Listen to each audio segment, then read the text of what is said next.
부정적인 감정의 뒤에는 고정관념이 있을 수 있으니까 내가 뭔가 잘못 생각하는 게 있어서 부정적인 감정이 나올 수 있으니까 그게 뭔지를 자기가 찾아내는 게 필요합니다. 아빠하고 아이들이 탔는데 지하철에서 너무 시끄럽게 떠드는데 왜 그걸 놔두는지 이해가 안 되잖아요. '저 사람 애를 왜 저렇게 키울까?' 속으로 막 화가 나는 거예요. 그런데 그 아버지가 이렇게 얘기하는 거죠. "저희 아이들이 떠들어서 죄송합니다. 사실은 얘네 엄마가 세상을 떠나서 얘네가 장례식을 하고 오는 길인데 얘네들의 기분을 그냥 좀 놔주고 싶다." 그런 뜻에서 그랬다고? 잘 기억이 안 나네요. 그런 얘기 있잖아요. 그러면 그 순간에 생각이 바뀌잖아요. 그 얘기를 듣기 전에는 '그 사람이 자녀 교육을 잘 못 시킨다.'라고 했는데 그 얘기를 듣고 나니까 '아 그런 사정이 있었구나. 그럴 수도 있구나.' 하는 생각이 전환이 되잖아요. 그죠? 마찬가지로 뭐 남편을 보고 화난다. 뭐 배우자나 누굴 보고 화난다. 그럴 때 그냥 그 사람이 믿기만 하다가 '저 사람에게 어떤 사정이 있겠지.'라는 것을 이해하는 순간에 그 생각이 전환이 돼 버려요. '내가 꼭 나쁘게만 볼 수는 없겠구나.'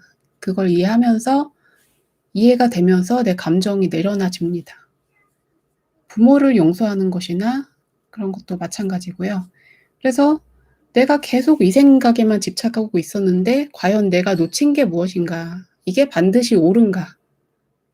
내가 저 사람이 잘못하고 있다.' 또는 '내 지금 상황이 문제가 있다.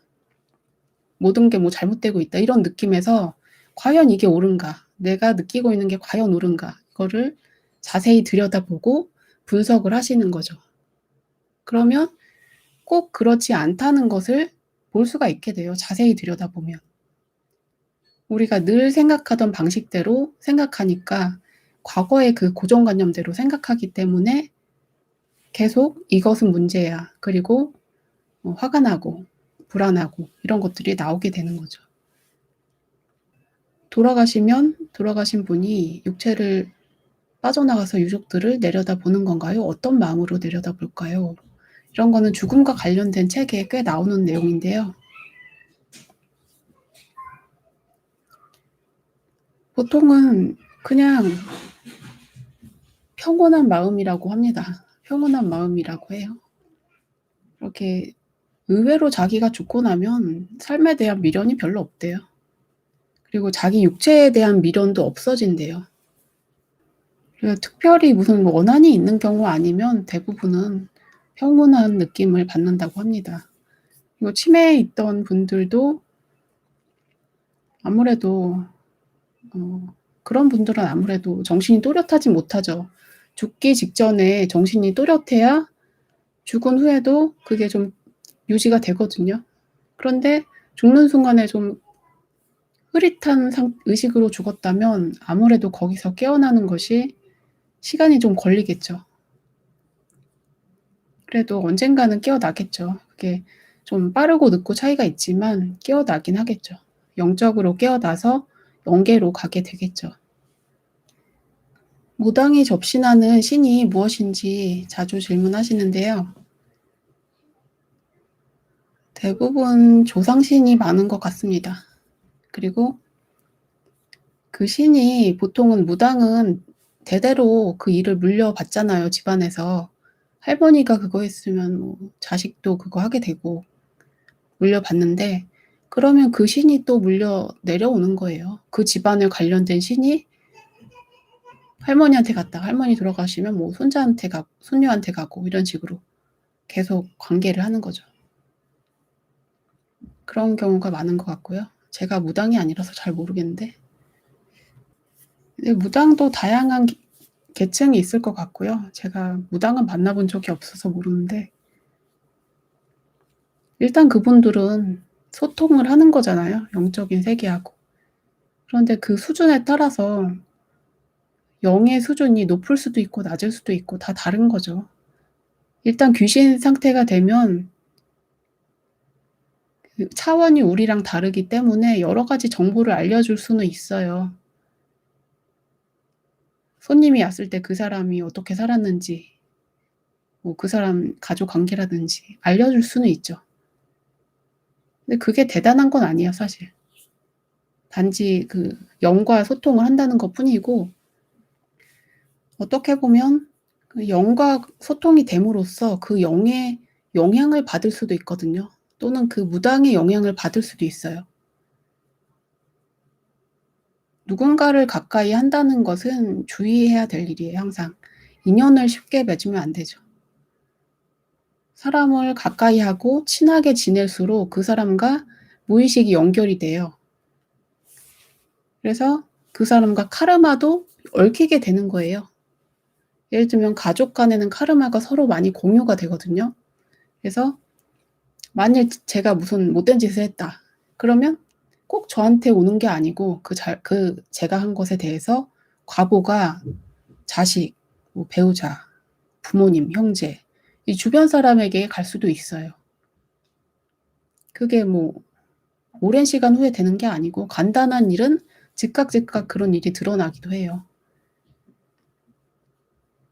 마찬가지로 가족이 아니더라고 해도 주변에 어떤 사람을 가까이 하느냐에 따라서 근목자흑 먹을 가까이 하면 검어진다는 것처럼 그 업장이 많고 막 피해의식에 가득 차 있고 막 그런 사람을 가까이 하면 그 사람의 문제들이 나한테까지 이렇게 올 수 있는 거죠. 그렇다고 사람을 너무 걸러서도 안 되겠지만 아무나 친하게 지내는 것도 문제가 있습니다. 그리고 무속인이나 그 무속과 관련된 그 귀신들을 가까이 하는 것도 너무 그쪽에 너무 관계되면 그 영향을 영적인 영향을 받을 수도 있어요. 사람들이 궁금하니까 그런 쪽에 가게 되는데 도움을 받을 수도 있겠지만 어떤 면에서는 그 사람들의 무의식과 연결이 되는 것이고 그것을 고려를 해야 되는 거죠. 아까 죽음을 물어보셨는데 죽음의 순간이 중요해요. 마지막 마무리가 중요하거든요. 아무리 잘했어도 마지막 순간에 누구를 막 미워하는 마음으로 있다가 죽는다든지 흐릿한 정신으로 죽는다든지 그러면 그 상태가 죽은 뒤에도 그 정신 상태가 꽤 오랫동안 유지가 돼요. 그래서 죽을 때 어떻게 죽느냐가 가장 중요한 거죠. 우리는 마지막 죽는 순간을 위해서 사람들이 수행을 한다고 하는 거죠. 죽을 때 깨어있는 상태로 가급적 깨어있고 평온한 상태로 죽어야 그 정신 상태로 저 세상에 가서 평온하게 지내는 거죠.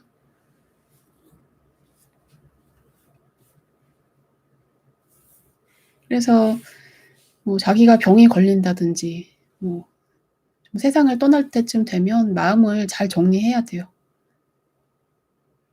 과거에 미워했던 사람을 용서한다든지 용서를 빈다든지 그런 정리를 좀 해 놓고 가야지 마음이 편한 거죠. 그거를 미리미리 하면 좋겠죠. 환생의 주기는 책마다 얘기가 다른데요. 기본적으로 뭐 20년, 30년은 기본인 것 같고요. 100년도 있고 몇백 년도 있고 그런데 뭐 금방 1년, 2년 만에 환생하기도 하고 뭐 10년 만에 환생하기도 하고. 근데 금방 환생하는 이유는 주로 사고로 죽었다든지 전쟁에서 죽었다든지 뭔가 내가 나도 모르게 갑자기 죽어서 뭔가 억울하다든지 생을 빨리 다시 시작해서 뭔가 해야 된다는 그런 상황에서 환생을 빨리 하는 것 같습니다. 그냥 뭐 자연사에서 다 어느 정도 정리하고 갔다면 그다음에 또 편안하게 있다가 계획을 세우고 천천히 오겠죠. 그리고 과거에 비해서 인구가 많이 늘어나고 있잖아요 점점. 그러면 이게 다 어디서 왔냐 그러는데 동물계에서 올라오기도 하고요. 또 환생의 주기가 빨라졌다고 합니다. 과거에 비해서 과거에는 뭐 몇백 년마다 환생했다 그러면 요즘은 대부분 뭐 20년, 30년이면 다 오고 그런다는 거죠. 뭐 정확한 숫자는 모르지만 그렇다는 겁니다. 그 티베트 사자에서나 그런 불교에서는 49일이라고 해서 49제를 지내는데, 그거는 제 생각에는 49일 동안 어떤 현상이 일어난다, 그거는 상징적인 것이 아닐까요? 49일이 된다고 딱 환생이 된다? 그거는 상징적인 것 같아요, 제 생각에는. 죽은 혼들과 소통하는 정화 작업을 해야 하나요? 죽은 혼들이 다 더럽고 막 이런 건 아니에요. 죽은 혼이나 살아있는 혼이나 그냥 영혼이라는 건 똑같죠. 그런데 그 영혼이 어떤 단계에 있는가, 그건 다르겠죠. 제가 아까 얘기했잖아요. 사람도 괴로움에 차 있고 자기 머리가 복잡하고 그런 사람하고 만나면 나까지 기가 빨리잖아요. 그래서 영혼도 마찬가지예요. 그런 영혼이 가까이 오면 나까지 그렇게 되는 거죠. 근데 그거는 굳이 내가 그걸 내가 어떤 사람인가에 따라서 비슷한 존재와 끌어당겨지기 때문에 굳이 그거를 막 두려워할 필요는 없는 것 같고요. 자기가 평온하게 자기가 마음을 정하고 있으면 굳이 그런 안 좋은 인연이 끌어당겨지진 않습니다. 김하수 님이 38살 미혼 여성 직장인인데 이 독립을 해야 될지 집에 살면서 돈을 모을지 갈등하신다고 했습니다. 부모님하고 많이 부딪히고 힘들면 독립이 낫겠고, 그런 게 아니면 서로 도와주고 협동해서 사는 게 낫겠죠.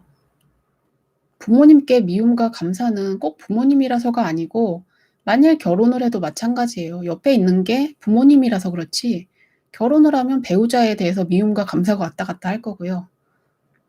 옆에 누구가 있든지 마찬가지예요. 그건 자기 마음의 문제잖아요.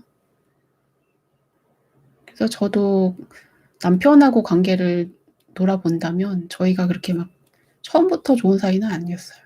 처음에는 1년 동안은 엄청나게 싸웠고, 그러다가 점점 이렇게 서로 포기하게 되고, 한 몇 년 전부터 확실하게 서로 포기를 하게 되면서 포기를 하니까 아주 좋아지더라고요. 저 사람은 나한테 왜 이렇게 안 해주지? 이런 게 다 포기가 됐어요, 서로가. 그래서 뭘 해주면 고마운 거예요, 그냥. 아, 이런 것도 해주네. 그러면서. 아, 이 정도면 그냥 살만하구나. 그렇게 사는 거지. 많은 기대를 하지 않습니다. 부모님과 살더라도 그럴 것 같아요. 부모님이 나에게 뭐 엄청나게 친절해야 되고 많이 돌봐줘야 되고 그런 것보다는 나에게 막 피해만 안 주면 고마운 거? 그렇게 생각해도 되겠죠. 부모님이 나한테 뭐 돈 빌려줘라 이런 소리 안 하면 고마운 거죠. 빌려달라고 해도 뭐 도움 드릴 수 있으면 되는 거고요. 감성로그님이 부적을 썼는데 효과를 못 보는 경우는 왜 그런가요? 부적은 그 사람의 기가 들어가잖아요, 기. 그것도 사념체가 들어가는 거예요, 사념체. 그걸 쓰면서 뭐 이렇게 되길 바란다는 사념을 그 물건에 불어 넣는 거예요. 그래서 우리가 누구의 물건을 쓰느냐에 따라서도 그게 영향이 조금씩 있어요. 그런데 부적이라는 것도 우리 믿음이잖아요. '아, 이걸 가지고 있으면 잘 될 거야.'라는 그 플라시보 효과를 심어주는 면도 있죠. 일단 저는 사념체에 대한 생각을 하면 물건에 사념체가 붙을 수가 있어요. 그래서 사이코메트리라는 게 범죄 현장에서 발견된 물건을 갖다 사람이 잡고서 영능력자가 잡고서 '아, 이거는 어떤 사람이 가지고 있던 물건이고 어떤 일이 일어났었다는 것을 물건에서 읽어냈잖아요, 그런 사람들이. 마찬가지로 종이에다가 부적을 쓴다는 건 자기의 생각을 그때 집어넣는 거예요. 그 모양이 문제가 아니고 그 생각을 집어넣는 거죠. 그런데 그거를 쓰는 사람이 그만큼 영역이 강해야 돼요. 영역 내지 염력이 강해야 돼요. 그래서 그런 거 하는 사람들은 계속 기도하는 사람? 그런 사람이야 가능한데, 그게 염력이 약한 사람이 쓰면 효과가 없겠죠. 염력이 강한 사람은 잠깐만 기도를 해줘도 그게 효과가 날 수가 있어요. 월왕김 님이 악감정으로 10년간 복수의 칼을 갈며 보관해온 전화번호를 지우셨대요. 용서하기로 했습니다. 어떤 일인지 모르겠고 도움이 됐다니까 다행입니다. 사주는 워낙 이론이 다양하고 사람마다 학파마다 이론이 다양해서 누가 이렇게 말했다고 그게 정확하게 맞다고 볼 수는 없어요. 그래서 너무 믿지 마세요. 너무 좋다거나 너무 안 좋다거나 이거 너무 믿을 필요 없어요. 그거보다는 '내가 어떻게 살아야겠다.'라는 그 의지를 먼저 보세요. 의사가 안 되면 인생이 힘들어진다는데 활인업을 할 사주라고 하셨는데요. 나는이라는 분이. 저도 그런 사주예요. 그런데 그 사람은 꼭 의사만 그게 아니고요. 뭐 의사, 한의사 이런 질병만이 아니고 정신적인 부분도 해당이 돼요. 저도 나름대로 활인 아닌가요? 사람 살리는 거. 쪼금 도움이 정신적으로 도움 된다는 분 계시니까 저도 나름 활인업이에요 이게.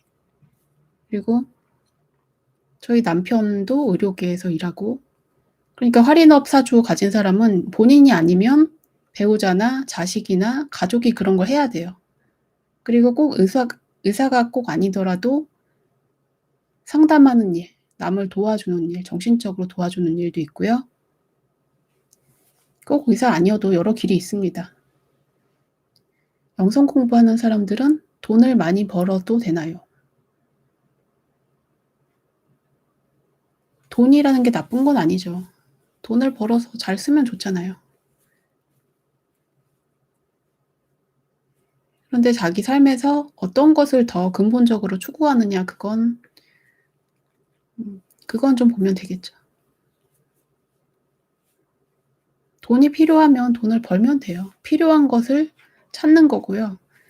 사람들이 영성을 추구하든지 추구하지 않든지 다 그 사람한테 필요한 경험을 하고 있는 거예요.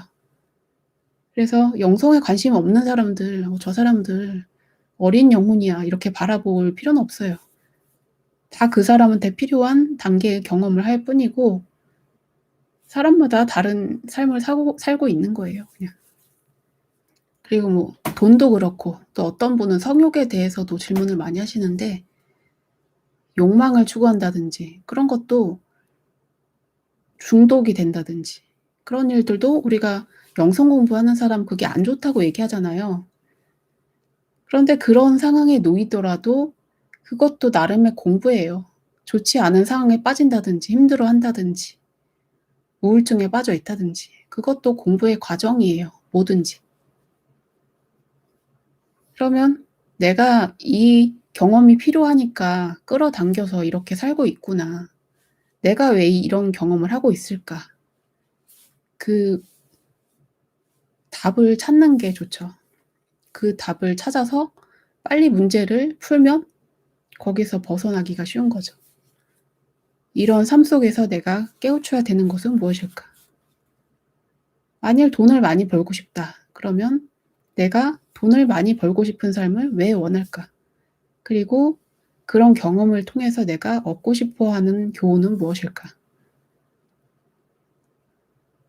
그런 것들을 명상을 해 보세요. 들여다보세요. 저는 수행을 많이 하냐고 물어보시는데 저는 이렇게 전문적인 수행자가 아니고 아시다시피 보시다시피 가정주부예요. 원래는 전문적으로 수행하는 사람들은 명상도 하루에 2 시간씩 하는 게 좋다고 하더라고요. 그러면 더 진전이 있겠죠. 그 이름은 잊어버렸는데 인도 사람 중에서 여자인데 그냥 생활 속에서 사는 일반 주부인데 깨달음을 얻은 여자분이 있었어요. 그분은 명상도 하겠지만 일상생활 속에서 모든 것을 알아차림을 한다고 책에 써 있더라고요. 손을 예를 들면 뭐 설거지를 할 때 손으로 뭐 장갑을 낀다, 닦는다, 씻는다, 내가 서 있는 느낌, 내가 무엇을 바라보고 있다. 이런 것을 하나하나 자기 몸에 대해서 알아차리는 거죠 일단. 몸에 대해서 알아차리고 이런 것을 순간순간 다 알아차림이 되면 그다음에는 마음 상태에 대해서 알아차림이 되거든요. 다 인식이 돼요. 그러면 내가 어떤 마음 상태에 있다. 어떤 감정, 어떤 생각하고 있다. 그게 객관적으로 다 보이는 거죠. 그러면 나의 의식하고 나의 생각, 감정하고 분리가 되는 거잖아요. 깨어있지 않다는 거는 의식이 흐릿한 거예요. 의식이 흐릿하다는 건 감정, 생각 이런 것에 그대로 묻어가는 거죠. 내가 그것을 바라보지 못하고 그대로 묻어가요. 기분이 좋으면 좋다. 기분이 안 좋으면 안 좋다. 계속 그 상태에만 있지 '내가 왜 이럴까?' 이런 생각을 못하는 상태. 그게 깨어있지 못한 것이고요. 깨어있다는 것은 내가 무엇을 하고 있다. 실제적으로 행동을 하고 있다. 이것도 볼 수 있고. 그래서 지금 현실 있는 것을 지금 지금 이 공간에 있는 것을 인식하는데 보이는 거라든지 들리는 거라든지 이런 것을 인식하는 것도 사람마다 다 달라요. 다스칼로스, 지중해의 성자 다스칼로스 책에 나오는 내용인데요. 현실을 모든 것을 있는 그대로 느끼는 것을 15분 동안 하래요. 그럼 내가 가만히 앉아서 지금 이 공간에 어떤 것이 발생하는지 보이는 것과 들리는 것을 모든 것을 생생하게 듣는 거죠. 길거리를 걸어가면 지금 이쪽엔 누가 걸어가고 저쪽엔 누가 걸어가고 저기 뭐 새가 날아가고 무슨 차가 지나가고 무슨 소리가 들리고 무슨 냄새가 나고 이거를 다 흡수하는 거예요. 다 듣는 거예요. 다 관찰이 되는 거예요. 그게 어렵죠. 보통 사람들은 지금 들어오는 정보 중에서 아주 조금만 자기한테 필요한 것만 조금만 받아들이거든요. 그런데 왜 이것을 인식하라고 하느냐면 지금 이 상태, 지금 이 현실을 바라보면 내 머릿속에 잡념이 사라지는 거죠. 알아차림을 왜 하라고 하냐면 알아차림을 윗바사나를 남방 불교에서 가르치잖아요. 동남아시아 쪽에 미얀마라든지 이런 남방 불교에서 가르치는데 처음에는 앉아서 자기 몸에 대해서 관찰하라고 하잖아요. 예를 들면 숨을 어떻게 쉬는지 코에서 어떻게 숨을 쉬는지 들이마시고 내쉬는 느낌을 관찰하라고 하고 배가 올라가고 꺼지는 것을 그것만 바라보라고 하고 앉아있는 엉덩이의 느낌을 느껴보라고 하고 자기 몸에 대해서 계속 관찰을 하는 거예요. 윗바사나는 다양하죠. 걷기 명상도 있고 틱나탄 스님도 윗바사나를 하니까 틱나탄 스님 책에도 그런 내용들 윗바사나 수행 방법 그런 것들이 많이 나와 있어요. 걷기 명상 그런 것도 있고 걸으면서도 발을 놓는다, 뗀다, 앞으로 내딛는다 이런 것을 순간순간 다 하나하나 관찰하는 거죠. 이렇게 슬로우 비디오처럼 다 관찰을 하면서 가는 거죠. 이런 것을 관찰하면 어떻게 돼요? 현실에 내가 살아있는 거예요. 그냥 살아있는 것이고 그 순간에 있을 뿐이지 머릿속에 어쩌고 저쩌고 어떡하지 이런 생각이 없어지는 거죠. 과거에 대한 생각, 미래에 대한 걱정 이런 게 없어지는 거예요. 그냥 현실을 살아갈 뿐이에요. 그거를 다스칼로스 책에서 말한 것도 마찬가지예요. 현실에 지금 어떤 것들이 있는지 그것을 생생하게 느껴봐라. 그걸 하루에 10분, 15분만 집중해서 해보라는 거죠. 보통은 힘들 거예요. 그냥 지금 내가 있는 곳에서 내 몸의 느낌이라든지 주변의 상태라든지 그런 것을 느껴보려고 하는데 보통 잡념이 떠오르죠. 잠자다가 제가 뭔가 이제 해결되지 않은 슬픈 감정이 들어서 꿈속에서 울고 있었어요. 그런데 실제로 제가 침대에 누워있는 상태에서 울고 있는 거죠. 그랬더니 어떤 그 소령인지 천사인지 알 수 없지만 누군가가 두 사람이 오더라고요. 두 사람이 왔는데 한 명은 늘 내 옆에 있는 그 소령인 것 같고 한 명은 둘 다 남자인데 한 명은 이렇게 간디처럼 이렇게 하얀 천으로 된 이런 것을 이렇게 옷을 이렇게 입고 있고 대머리에다가 이렇게 약간 퉁퉁한 이런 남자인데 그 사람이 이 사람을 데려온 거예요. 그래서 좀 해결 좀 해달라고 데려온 거죠.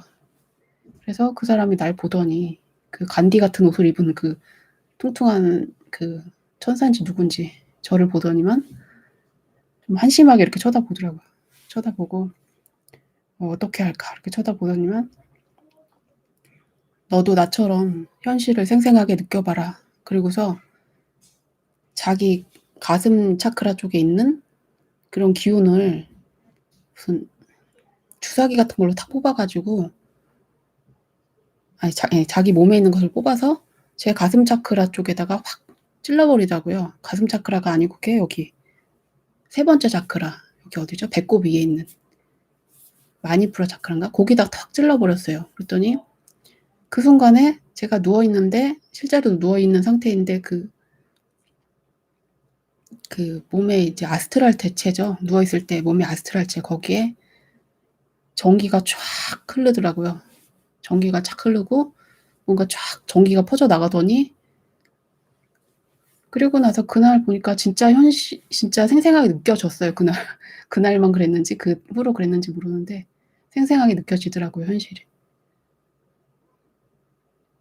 생생하지 않다는 건 머리가 자꾸 과거에 가 있거나 미래에 가 있거나 걱정을 하거나 누굴 미워하거나 이런 잡념들이 계속 올라오는 건데, 생생하다는 건 현실을 그냥 느끼는 거죠. 있는 그대로. 지금 내가 뭐 하고 있구나. 이런 것들을 그대로 느끼는 거죠. 당연한 것 같지만 이게 안 되는 거예요, 사람들은. 일을 하고 있으면서도 머리는 잡념이 많으니까 안드로메다 가 있는 거죠, 내 생각이. 현실을 산다는 거, 지금 이 순간을 살아라, 그 책 제목도 있잖아요. 톨레의 책이잖아요. 그 책도 좋은 책인데 현실을 지금 이 순간에 살아있다는 게 정말 힘들어요. 그런데 그게 수행의 어떤 목적이기도 하죠.